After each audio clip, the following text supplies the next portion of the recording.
Salam sejahtera di dalam kasih Tuhan Yesus yang memberkati, melawat dan memelihara kita. Bapak Ibu yang diberkati oleh Tuhan, pada pagi hari ini kita berjumpa kembali di dalam kasih karunia Tuhan yang selalu menyertai dan bersama-sama dengan kita.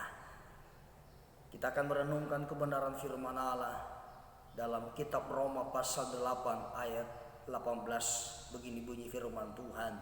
Sebab aku yakin bahwa penderitaan zaman sekarang ini tidak dapat dibandingkan dengan kemuliaan yang akan dinyatakan kepada kita. Bapak Ibu yang diberkati Tuhan, saya akan menyampaikan tema firman Allah kepada kita, pengharapan yang pasti. Kita sudah memasuki tahun 2021 dan kita sudah beberapa hari masuk di dalamnya, saudara, dan saya yakin saudara dan saya ada dalam pemeliharaan Tuhan. Satu hal yang menjadi perenungan bagi kita, saudara, menjalani tahun 2021 ini, ada banyak pergumulan, ada banyak tantangan kita hadapi. Tetapi jangan ragu, ketika kita punya pengharapan di dalam Kristus, maka kita memiliki kekuatan yang baru di dalam Tuhan. Sekalipun ada banyak penderitaan yang kita alami hari-hari ini, sekalipun ada banyak tantangan, ada banyak pencobaan pergumulan hidup, tetapi satu hal yang menjadi kepastian dalam hidup kita, firman Tuhan yang kita baca hari ini, dia berkata bahwa sebab aku yakin bahwa penderitaan zaman sekarang yang kita sedang hadapi tidak bisa dibandingkan dengan kemuliaan yang akan datang yang Tuhan sudah sediakan bagi kita. Maka dari itu, mari tetap berjuang. Ketika kita menghadapi persoalan, ketika kita menghadapi masalah, jangan putus asa, jangan kecewa, jangan kecut dan tawar hati. Tetapi mari sebaliknya, kita hanya memiliki pengharapan yang pasti di dalam Tuhan. Mengapa, saudara? Karena pengharapan di dalam Kristus tidak pernah mengecewakan kita. Pengharapan di dalam Tuhan membuat kita semakin kuat dan teguh dan kokoh di dalamnya. Dan satu hal yang menjadi perenungan bagi kita, bahwa pengharapan kita di dalam Kristus membuat kita senantiasa masuk dalam kemuliaan, dan dia akan membawa kita kepada Yerusalem baru, kota yang mulia yang kita nantikan bersama-sama. Lalu tipis apa yang kita lakukan sebagai anak Tuhan? Langkah-langkah apa yang kita lakukan? Yang pertama, jangan hanya fokus kepada masalah. Jangan hanya pada fokus pada masalah dan penderitaan yang sedang kita alami. Seringkali kita umat Tuhan, ketika kita menghadapi persoalan, kita hanya fokus kepada masalah itu. Kita lupa bahwa Tuhan sudah sediakan jalan keluar dalam setiap persoalan kita. 1 Korintus pasal 10 ayat 13 berkata bahwa pencobaan-pencobaan yang kita hadapi adalah pencobaan biasa, tidak melebihi daripada kekuatan kita, dan Tuhan sudah sediakan jalan keluar dalam persoalan kita. Maka dari itu, jangan hanya fokus pada persoalan dan penderitaan yang sedang kita alami, tetapi mari kita fokus pada janji-janji Tuhan. Haleluya. Mari kita fokus kepada janji-janji Allah. Ini yang perlu kita lakukan, saudara. Hal yang kedua adalah jadikan setiap persoalan, penderitaan itu sebagai ujian untuk memurnikan iman kita.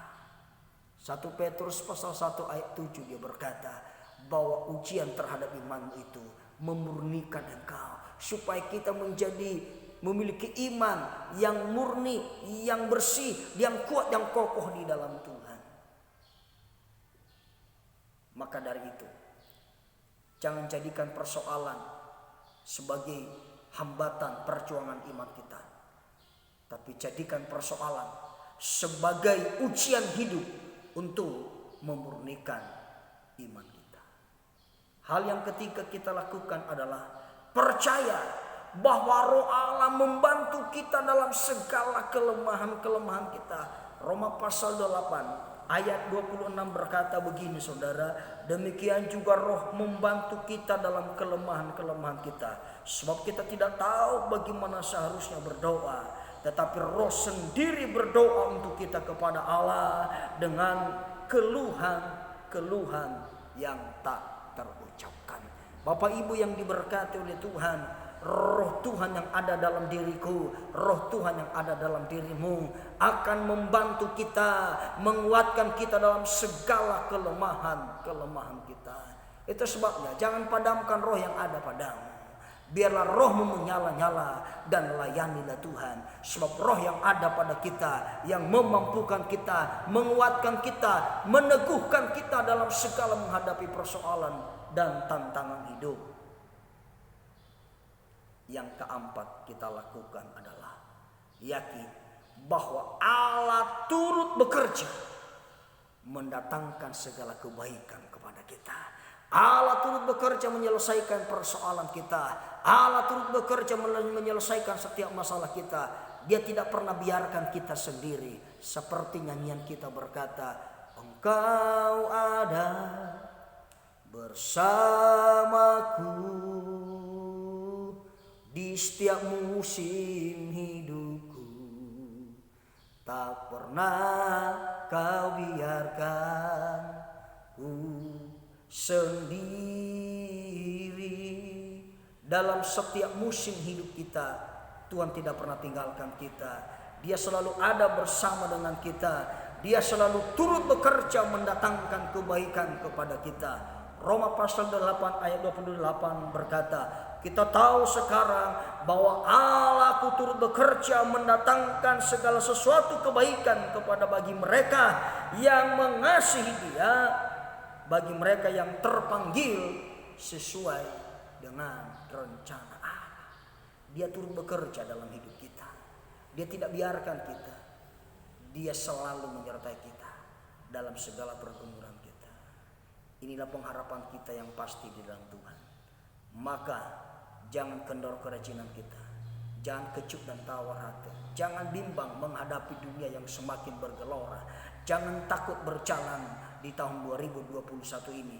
Pastikan kita berjalan dalam rencana Tuhan, karena kita punya pengharapan yang pasti di dalam Tuhan, dan kita tahu perjalanan kita dibuat Tuhan berhasil dan beruntung. Oleh karena itu, mari berpegang terus pada janji-janjinya. Ingat firman Allah, ingat janji Tuhan. Jangan fokus pada masalah, jangan fokus kepada persoalan, tapi fokus pada janji Allah. Sebab janjinya iya dan amin. Langit dan bumi akan berlalu, tapi setiap perkataannya, setiap janjinya tidak akan pernah berlalu, tidak akan pernah berubah. Dia akan tepat pada waktunya Dia berikan kepada kita. Tuhan Yesus memberkati kita semuanya. Haleluya.